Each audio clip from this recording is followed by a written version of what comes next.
ہمیشہ کہتے ہیں صفائی نصف ایمان ہے، صفائی نصف ایمان ہے، بچوں کو بھی ہمیشہ یہ کہتے ہوئے ہم لوگ جو ہے نا بول رہے ہوتے ہیں، لیکچرز دے رہے ہوتے ہیں، اور اس کے علاوہ ان کی کتابوں کے اندر بھی یہی لکھا ہوتا ہے۔ لیکن پھر بھی اگر ہم دیکھیں نا تو ہمارے ارد گرد ہمارے اندر بھی کہیں بھی صفائی ہمیں نظر نہیں آتی، ہمیشہ جو ہے ہر وقت کوڑا کرکٹ جو ہے ہم لوگ باہر پھینک دیتے ہیں، گندگی پھیلا دیتے ہیں، لیکن پھر بھی ہمیشہ جو ہے ہم لوگ لیکچرز ہی دے رہے ہوتے ہیں کہ جی صفائی کا خیال رکھنا ہے کیونکہ صفائی نصف ایمان ہے۔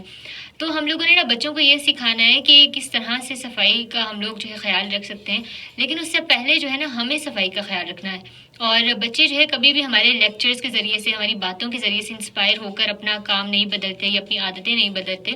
بلکہ ہمیشہ وہ ہمارے ایکشن سے انسپائر ہوتے ہیں کہ ہم لوگ کیا کرتے ہیں، ہمارے بڑے کیا کرتے ہیں، ہمارے والدین کیا کرتے ہیں، ہمارے بہن بھائی کیا کرتے ہیں۔ تو اسی لیے اگر ہم لوگ اپنے ایکشنز کو، اپنے کام کو، اپنے عمل کو درست کریں گے تو پھر بچے جو ہے اس چیز سے انسپائر ہوں گے اور وہ جو ہے نا اچھا کام کریں گے، اپنے آس پاس کی صفائی کا خیال رکھیں گے، کیونکہ اگر ہم لوگ صفائی کا خیال نہیں رکھیں گے تو نہ صرف جو ہے ہم لوگ اس چیز سے افیکٹ ہوں گے، بلکہ ہمارا تمام تر جو انوائرمنٹ ہے، تمام تر جو ماحول ہے، نیچر ہے، وہ ڈائریکٹلی اور انڈائریکٹلی افیکٹ ہوگی۔